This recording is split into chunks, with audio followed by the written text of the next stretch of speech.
This graphics card's about the size of mine. Well, it's big. All right. Well, I have Andy here. This is a first time we've ever done a collaboration video. Like, this is not a podcast. Oh yeah, that's right. This is just Wow, us. really?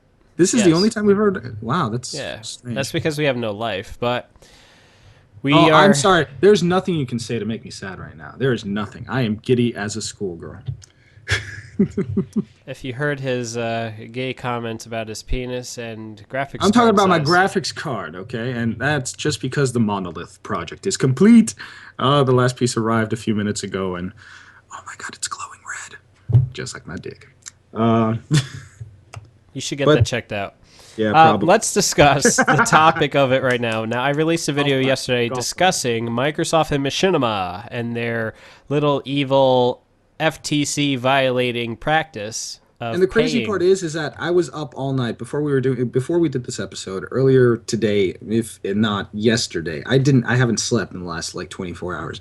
I watched his video and I started checking it, and immediately, like an hour after I had watched John's video, it started popping up on all of my feeds.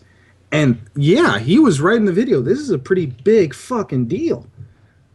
I I don't know. It just seemed out of place to think that something like this was true. Well, And it it's, wasn't even like it wasn't even here. It was Machinima UK that originally came out with it. yeah. Well, With this it. is the thing. I mean, we're going to discuss what happened, why it's against the law, and then also we'll discuss about the comments that people write. I mean, people are so butthurt over this, but in the wrong reasons. For instance, that a lot of people are taking it as a jab against the Xbox. It's not a jab against the Yeah, no. Xbox. It's a jab against Microsoft's shady practices. Now I'm going to stop and say I don't know if the legality would be worthwhile, but I do know that the shame that this is going to bring upon it. It was shame enough that even the person, the channel's community manager, the Machinima UK channel community manager, deleted his account out of shame. So that tells you that right there. Like right after they announced it, like his account is gone. It's deleted. So this I is something that like fucking ruins Well, like let's just say we know there's going to be a handful of people that no longer work for Machinima or Microsoft. or YouTube in general. There's a lot of viewers that are going to be dropping Machinima in general. Oh, And I've seen so many people say that. Like if you go on their page, all you're going to see is sellout written in big bold text from a lot of people. it's a shame, really, because I used to be a fan of Machinima in the early days when it was like back in the Rooster Teeth early days when they first started, and then they went on their own ways, blah blah blah. But I used to be a big fan of Machinima. I haven't been really recently. I don't know. I watch Rev games more than I watch Machinima, really. That you should. Oh, and not only that, they don't actually do Machinima anymore. Machinima is when people take the time to use a game in order to create a story or something using that as a medium.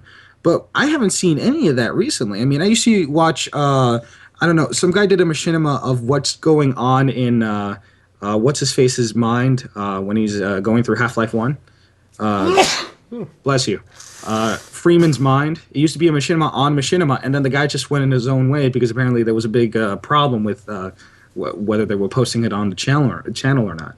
I don't know. It's been kind of like a downward spiral for Machinima, so something like this kind of seems like the first, nail in the coffin. It's a shame. I think it is, and also it exposes a very real problem that a lot of YouTubers get free shit, and then their mind gets warped. They start thinking, oh well, because I'm getting something for free, therefore I must say good things about That it. is a dangerous mentality, but it doesn't happen to everyone. I mean, it still there are still channels out there that the YouTuber, the prosumers or the production producers and consumers get free stuff because, like, the best way to fucking like put your stuff out there is just get free stuff, and then they do an actual good review. One thing would be example once again Rev 3 Games. They got Adam Sessler. They get free stuff. They're considered like a namesake in games now because G4 and everything is gone. And yeah, I still respect Adam Sessler's view. And the guy, like, he has no fucking alignment to anyone. And they still get free stuff. And there are other channels and other YouTubers just like that. But it's a shame that this comes out because now it just seems that if you're a YouTuber, you're just trying to get free shit and you're anybody's bitch. Exactly. Especially something as big as Machinima. I mean, we may not watch Machinima, but you and I both know what Machinima is. YouTubers out there know what Machinima is. This is like one of the big channels in YouTube. Oh yeah, and it's not going to be big for long. No, I don't think so. No, you're right. Now let's talk about the legalities of this. Basically, what they were doing was they were telling YouTube partners that were partners with Machinima, hey, look, we can give you an extra $3 CPM, which means every 1,000 views, they're getting an additional $3 on top of whatever the original agreed upon pricing they get. And for channels that get millions upon millions of views, that's a lot of money. It is a lot of fucking money. So, I mean, you know, you can make a reasonable amount of money, but unfortunately, each one of your videos has to make more than 100,000 views for you to actually make enough to live on it. Yeah. And based on the fact that I average about 1,000 views per video, I am a ways off. Oh, and But here's the kicker. The $3 per CPM is only to include a minimum of 30 seconds of Xbox One video yep. that's not saying something bad. And trust me, people, it is really hard to speak about the Xbox One for more than 30 seconds without saying something bad about it. So, yeah, that's sucking the cup of the balls. Well, mine already crashed yesterday when I was playing Lost Controls in the game. Holy crap, are you serious? Yeah, it's weird. It's like I was playing Forza 5 and I was in the middle of a race. All of a sudden, my car just drives off to the side and crashes, and I can't move.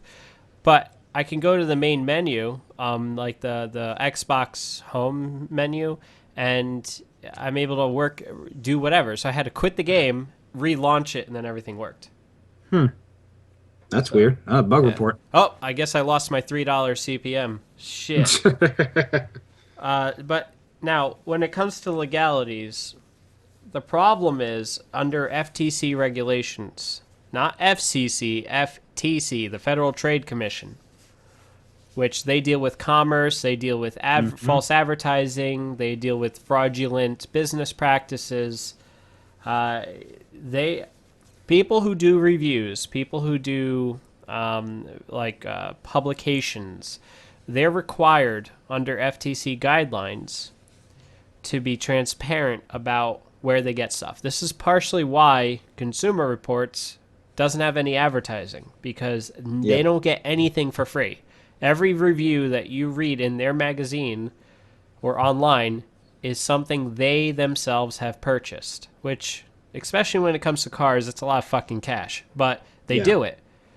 That way, they have absolutely no bias. There's absolutely no way that any of their reviews are purchased. Well, that's the best way that the market can assume that they have no bias. You could still have bias, but oh yeah, of course. But no, I know where you're getting at. That's you're not writing a just making favorable review for extra money. It's impossible. Yeah. Well, maybe it's not impossible. No, nothing's impossible. But the main thing is that, like you said, the Federal Trade Commission states that if there's any publication that provides any information to the public at large, they need to provide it without bias. So that means that they're usually federally funded or not, and that's usually why they don't have to provide it without bias. It's just that if they're doing a review of a program or whatever, they have to make it transparent that no, hey, by market standard without bias, meaning that if they get free shit, they can't say the shit is great because it's free. Exactly. But the other point of it is this is where advertising and reviews cross the lines. A lot of magazines, specifically, like, for instance, Game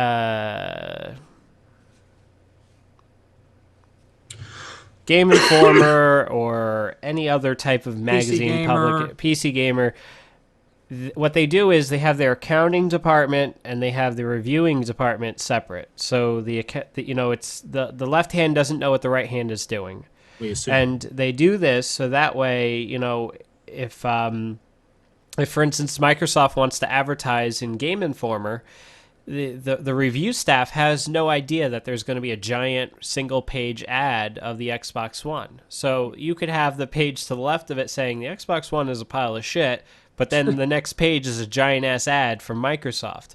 They do this for a reason. That way the editors aren't pressured into writing good stuff. I mean, that's how the system's supposed to work. Obviously, people can point out different situations where it hasn't worked, yada, yada, yada. But in general, that's how the system's supposed to work. And it didn't work that way in this case because the people who are making the videos were inclined to meet a specific criteria to get more money. Well, of course, I got to jump in and be the devil's advocate in this situation for 1 second, Whoa, wait. You because know what happened last time you were devil's advocate? You have this oh one my guy god, flipping out at you on our last episode. I know, I love it. I love it. That's right, folks. I love it when you get pissed off because that means you're thinking of me. But that's not the point. I got to be the devil's advocate on this one, just to point out one very clear like thing that we're missing here. This is all absolutely true. I would agree with you that it's illegal and something needs to be done, but that's assuming that something like Machinima Reviewer would be considered in the same ilk as an editor from PC Gamer or from Game Informer. The problem is that these reviews are user created.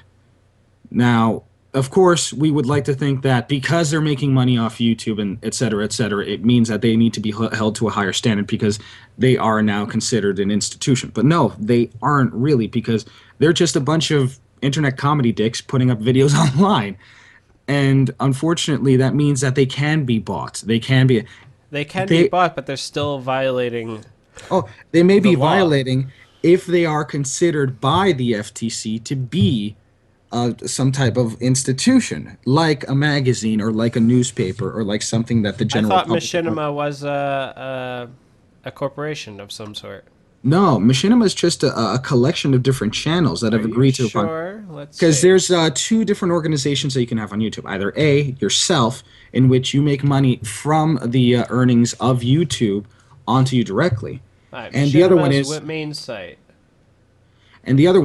where you're a group of let's say different channels that are under the same banner and have a shared protection, a shared spending, etc., etc.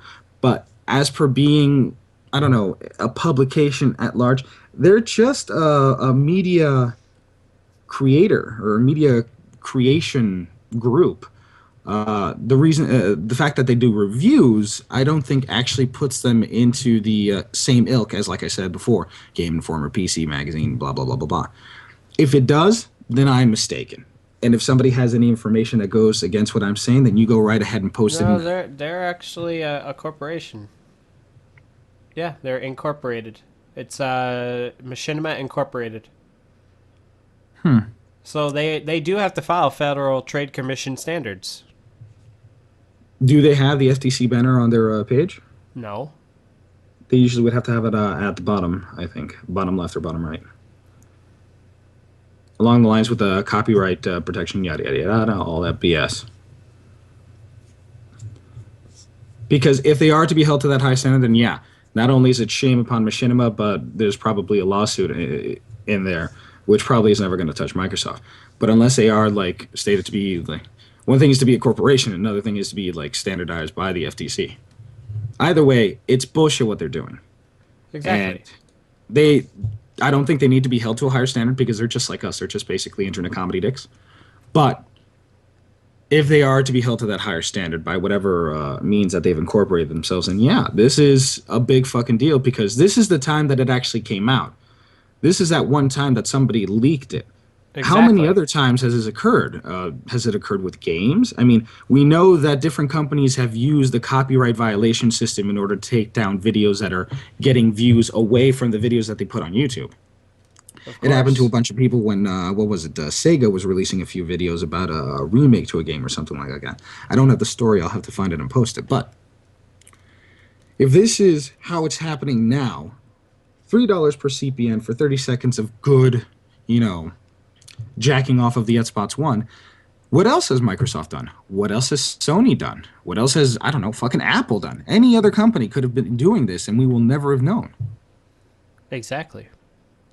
And that's the thing that everyone has to think about is that, before you take the word of any sort of media personnel, you have to understand that there is that possibility that they could be bought. And it comes down to it that usually the reviewers with the least views or the least amount of making money are usually the best reviews. Exactly. Which I am going to be working on a Gamefly review because this Oh my episode god. brought to you by Gamefly. Shut the hell up. No, it's not. I wish it was.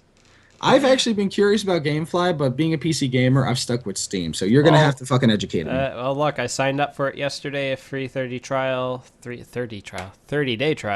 and 420, blaze it, faggot. Huh? So I have Dead Rising 3. Should come in the next few days. So I will definitely mention how my experience is with it after 30 days. So expect a review in 30 days. And also within 30 days, I'm going to start providing as many videos as I can make since my rig is finally complete. Yes, and oh God, yeah. Right now, I'm rubbing my rig. Oh, So yeah. okay, well while you're doing that, I guess what we're gonna start doing is this is gonna be our very first episode of UGP Mini. We got to come up with a better name for this. I think it's fun. UGP Mini. You know who else thought this was fun? What? Hitler. Well, this is episode 1 of UGP Mini. Well, thanks for joining us, folks.